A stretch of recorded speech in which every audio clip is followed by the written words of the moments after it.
Hi, I'm a diary maker, and in this video you are going to learn how to sew in and replace your journal signatures using a 3-hole pamphlet stitch. I want to ensure that those who purchase my journals get as much value out of them as possible. I am not trying to scam people into buying more and more products over and over again like your latest smartphone.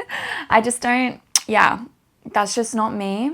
I genuinely love that I get to create something unique and special for people, but I also love resourcefulness and sustainability, like real sustainability. Now, this tutorial will be able to help you regardless of whether or not you've purchased one of my journals. If you just want to know how to do a 3-hole pamphlet stitch to sew in your own journal signatures, keep watching because this is going to be for you as well. However, I will be sharing with you guys my exact measurements that I use for my handmade journals. You will need 5 things to sew in your journal signatures: a ruler, scissors, a pen, a needle, and some thread, string, or yarn. I use a lot of yarn. Honestly, it doesn't really matter. Something like this will do the trick. Now, I have started making my journals with exposed spines, so that way you can replace them if you want to. Here is an example of an exposed spine. This is where you can see the signature strings that hold your papers in your cover. This one right here, however, is a closed spine, so you can't see the strings, meaning that if you were to replace the pages inside of this journal, you would most likely cause damage or just change the look of the journal, which might not be desirable. At the end of the day though, you can do whatever you like. It just depends on whether or not you want to prioritize looks or practicality. Okay, as you guys just saw before, I cut the strings. So if you already have a journal that's made, go ahead and do that. And then you just have to pull out the paper. Now, if you want to know what to do with your pages once they are full, it's a waste to throw them out, and I don't recommend that. That's a chapter of your life, but obviously you might want to keep using your journal cover. You might love it so much you want to keep reusing it. So if you cut out your full decorated signatures like this and you were to put them into like a bag or a sleeve or something and store it away for another safe time, you can make up your own new signatures and sew them in. Okay, so now that we have our cover laying out nice and flat, you can see that I've already got holes where the signatures were sewn in already. If you've purchased one of my journals, this makes it super duper easy because you just have to thread exactly through these holes. Majority of the hard work is done for you. Now I'm going to explain this using a white piece of paper. So this is A4. If you have a A5 journal, you're going to want A4 pages and then fold them in half. If you have a A4 size journal, you're going to want A3 size papers and to fold them in half, making something like this. Journal signatures are just pieces of folded paper grouped together. As you can see, exactly the same as this, just stacked inside one another. So that is basically how you make your signatures. Now you do need to decide whether or not you want a flat journal or a chunky journal. A flat journal you would use for something that you're only planning to like write in. So you're not going to have a lot of bulk, which means you can add more paper. If you want a really chunky journal and you want to decorate it, those decorations are going to add extra bulk to your journal, so you want to add less paper. I make most of my signatures out of 20 pages, so you're going to need 20 A4 pages folded in half and stacked inside each other to make a signature. And this is pretty much like a standard. This gives you a little bit of wiggle room to add some decorations, but it also has a heavy emphasis on writing and more flat, paper heavy journaling. If you want to do lots and lots of decorating, I would suggest 10 to 15 pages per signature. If you want like a medium, I would go 15 to 20 pages. And if you want a super duper flat writing heavy journal, you could go 20 to 25 pages. You can go maybe to 30, but you would be pushing it. Your journal is going to sit quite wide. You have to keep that in mind also. This journal that I created right here has 20 pages per signature and a lot of decorations. So you can see how chunky this journal is. So that's what I mean. You have to kind of keep that in mind. How big do you want your journal to sit? Here's another journal that I've made, 20 pages per signature, slightly less decoration, and obviously it sits a lot smaller. It's still chunky, but definitely a lot more manageable looking. And this journal right here is, again, the very narrow, this is only paper.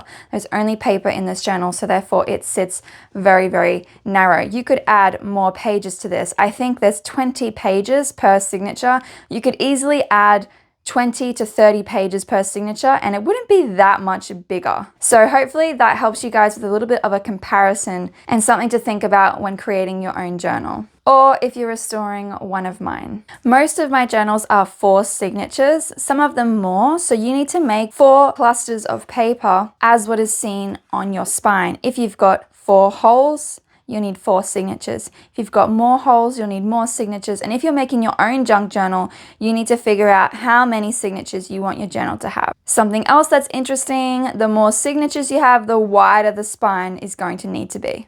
So our journal has 4 signatures. That means you're going to need 20, 20, 20, and 20. 4 sets of 20 A4 pages folded in half and stuck inside each other.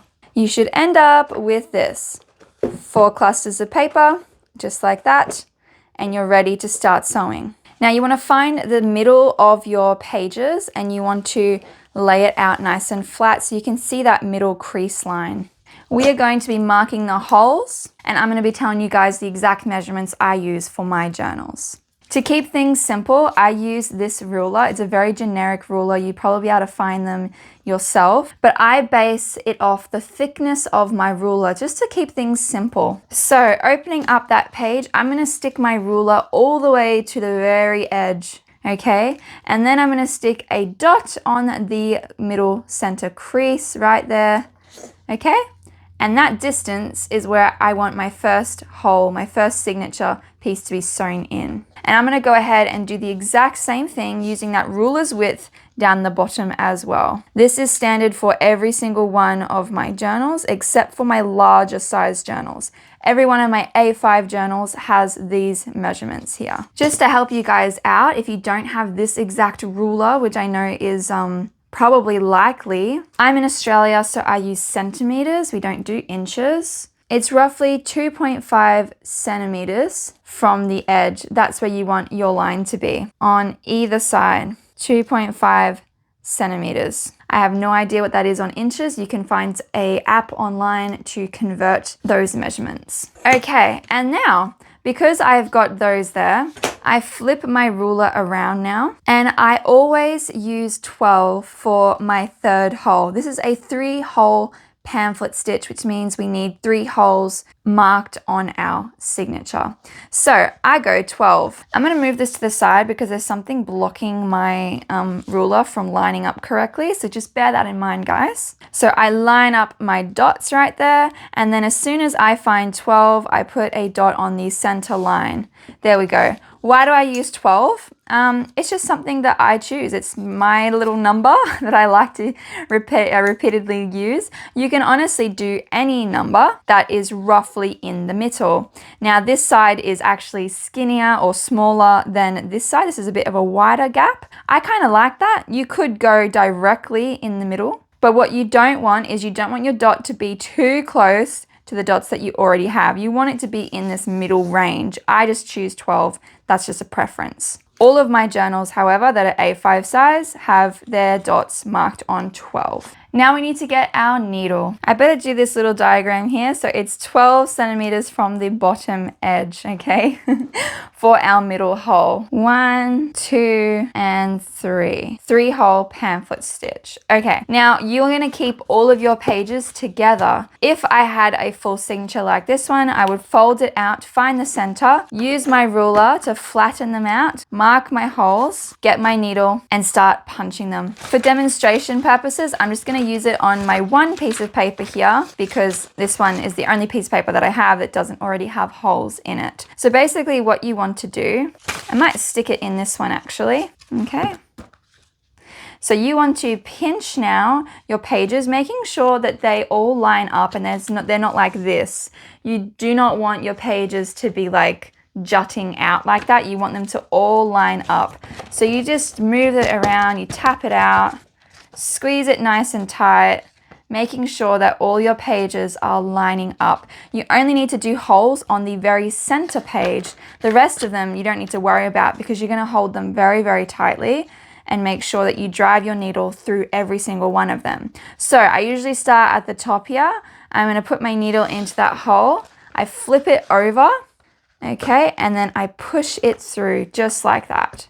So we now have one hole punched right there. Now you want to keep this firm grip. You don't want to lose your paper. This is very easy, guys. I'm just over explaining it so I can make sure that you find it as easy and as clear as possible to replicate. Now I usually turn it over just because that's just what I do. I give it a little bit of a spin just so I have a bit more emphasis. I am left-handed, so that's why I hold it the way I do. So I'm going to put my needle in that hole as well and just punch it on through. Like that. Now we have a signature that is ready to go into our journal. You're going to repeat this on every single one of your signatures until you have 4 signatures with holes punched. They should all line up. Every single one of the holes should line up. If you've mapped out your measurements correctly, they should also line up here with the holes that are punched into your cover, okay? Now let's set these signatures aside and look at our string. I'm just going to use some generic yarn.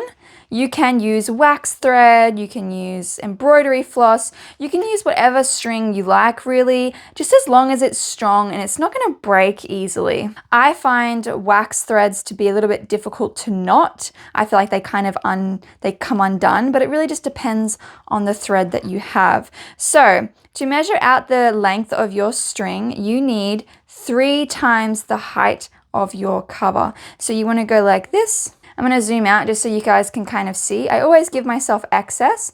So that's basically from here to here, you need that 3 times, plus a little bit of wiggle room. There's my wiggle room up here, and there's a little bit down the bottom as well because I just like to be a little bit extra. So you want 1, 2, 3. Okay, you're going to pull that out. Sorry, I just dinged my thing.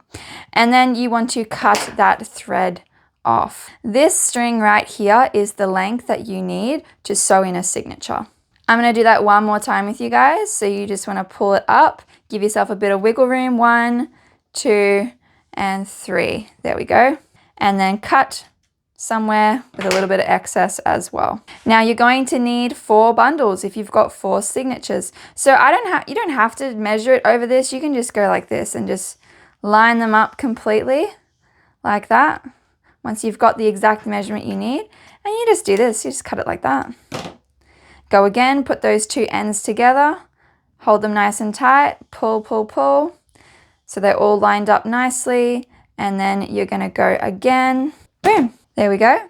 Now we have 4 strings for our 4 signatures, and they are all roughly the same length, the length that we need. Now you're going to need a needle that is big enough to fit your string in and not overly too big so that way it extra distorts your cover if you've got a journal that I've already pre-made. This is a very chunky needle though, so you do have quite a bit of room, and that's why I use it because it is nice and strong. Smaller sewing needles I've used before and they break because I use a lot of pressure when I'm sewing in my journals, mainly because I have to punch it through the cover first. But if you've already got one of my journals, I've already pre-done the hard work punching it through the thickness of the cover. So you don't need to worry about that. Just get your thread now and stick it into your needle.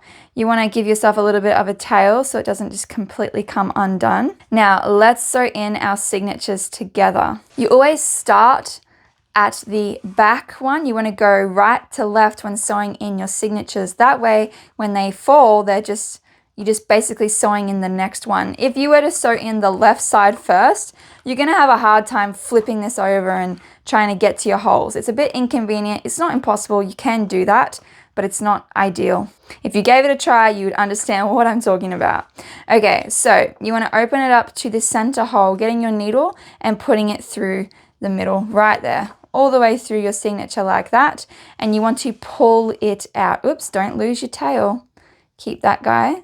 Pull, pull, pull, pull. You want about this much hanging out, okay? As long as you've got a tail on the inside of your journal, that's all you need to worry about. Doesn't need to be a specific length. You just don't want to lose this. It's the exact same as having your needle fall out of your thread here like this. You don't want the string to come out of your paper whilst you're sewing, because then you're going to have to redo it. Okay, so now that we've got our middle hole, we want to go through our middle hole here in our cover. So we want to drive our needle through. This should not take you guys more than 20 minutes to sew in these signatures. It's very quick and very effective. Then you want to go up to the back. Find the top hole. Now this could be difficult depending on how your journal is decorated, but I can see my hole and it's right there. So I'm going to push that through. Definitely easier to spot when in real life versus on camera, I can assure you. And then you want to pull it through where it's tight, but you're not going to pull this whole thing out. You don't want to keep pulling, just enough until you've got a good little grip there. And then you want to go through the top hole now. We're basically just lining up the holes and matching them to our signature. Give it a wiggle, pull it through. You don't want to pull it all the way. You kind of want a bit of room here so you can still move it about. You're going to tighten this at the very end. Now go all the way down to your bottom hole, and you want to push your needle through there as well. Pulling it out, you should have something that looks like this. You should have your tail on one side, and you should have a nice loop in the middle. Okay, and then you're going to go through the bottom hole now of your cover, pushing it through like this. And you want to give it a little tug so you've got enough room to get to the next hole, but not pulling it so tight that you can't move your signature just yet. Okay, now you want to go back through the middle hole. This is the tricky part, okay? It's not that tricky, but out of all of it, it is the trickiest. So you want to stick your needle through that hole again, but do not go through, if I give you an example, do not go through your thread and then through your hole, because then it's going to be threaded through this, and that's not what you want. You want to pull this string back, and you just want to stick your needle beside it. You want to go directly next to the string that you already have, like this here. Hopefully I can give you guys a good close-up. It's separate. It's not going through that thread. It's just right next to it, and you want to pull it out. Okay, pull it out till you get about there. As you can see, it's not tight, but it is got those loops, which is what we need. Now you want to go to the middle hole again, not going through your thread. I kind of do this. I kind of hold my finger up there to get that string out the way, and then you want to push it back through and open it up. Now I don't push my needle all the way through. I take a look first and see what's happening on the inside. Is it going through my other thread? It is actually a little bit. You guys probably can't see this. Let me see if I can get really, really close for a second. It actually is right there. It's going through my other thread, which is not ideal. So we want to just pull our string out the way. There we go. Now we are right next to that other piece of string. I'm going to pull it up right next to it. Okay, and we can take our needle off now as well. We don't need that anymore. So what we should have, guys, is a string in the middle and then 2 strings on either side, okay? It is extremely important that you don't have your strings on this side or both of your strings on that side. You don't want that, because then when you're pulling, you're not including this piece into your knot when you go to actually tie it together. So you want to make sure that you've got a bit of string on either side, and you want to pull upwards and downwards at the same time. This is tensioning your pages. Do not pull like this, or you're just going to break your paper. It's not going to actually give you tension that you need to secure your string. Now you can flip over here and see there's not really any gap there, which is good. It means it's nice and tight. You can check the back as well. Is everything looking good? Yeah, it looks fine to me. Sometimes it could end up a bit like this, right? And you can see there's a gap there. And you actually don't want a gap, because it means your signatures are going to be loosey-goosey. You don't really want that. but that's okay because you can just come through and just pull again upwards and it tightens it. Another thing you need to check is the back here. Can you see we have a nice tight string? That's what you want. You want it to be nice and tight. You don't want it to be loose and baggy like this, because that means, like I said, it's going to be loosey-goosey. You don't want that. You want nice tensioned string. So we're going to pull up one last time. Super duper simple. Then we want to knot in the middle here. So this is just securing that. This main thread, it's securing it into the center, which is what you want. I double knot as well, just like this. And then you want to go ahead and do your bunny ears like that. Make it look a little bit nice. You don't have to give it bunny ears, but I do like doing the extra knots. So I double knot my bunny ears as well. And then you want to cut off the tail. That way it looks nice. You've got like a nice little bit of string in the middle. You could add some charms onto the end of these if you wanted to. You could just leave it as it is. But as you guys can see, your journal is sewn in. And eventually, once you have repeated the process 4 times, you will have 4 signatures sewn in just like this. As you can see, they're nice and tight. You'll be able to see the center strings. There will be a gap, which is normal. This is just your signature gap. You got another signature, and these aren't coming out. They're in there. They're stuck in there. Ta-da! And you'll have 4 of them. And that is your journal. You'll be able to continue to fill it up and decorate until you're ready again next time to do the whole process again and keep going with your journal. This is sewing a 3-hole pamphlet stitch and how to get the most out of your handmade journal. I really hope you guys have enjoyed this tutorial. I hope it was easy enough for you guys to follow. I tried my absolute best, but I can always improve. So if you have any suggestions or any more questions in regards to sewing in signatures, please put them in the comments. I will definitely make more videos on this if it is going to help you guys.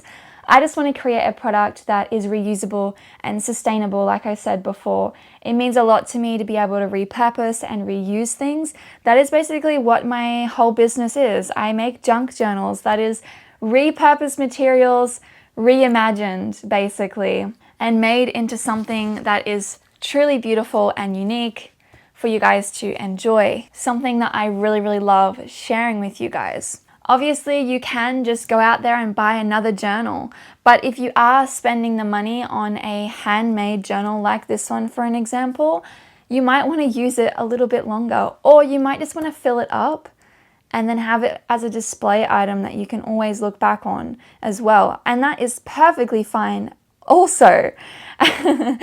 Your journals can represent a lot of different things and a lot of different chapters in your life. You may want to put it on the shelf and admire it once you've filled it, or you might want to get a little bit more out of it. Maybe you really love the cover and you don't want to stop using it, but it's full, so you're like, oh, what do I do? I want to give you guys the opportunity, at least, or the option to be able to re-sew in the signatures for your journal so you can keep using it over and over and over again. Once you're done with your journal and you have the pages taken out, you could put them into a really beautiful little bag. It could be like sort of like a plasticky sort of bag so it stays waterproof. You could put it into a fabric bag, whatever you want to do, and you can store it away, maybe in a box or whatever.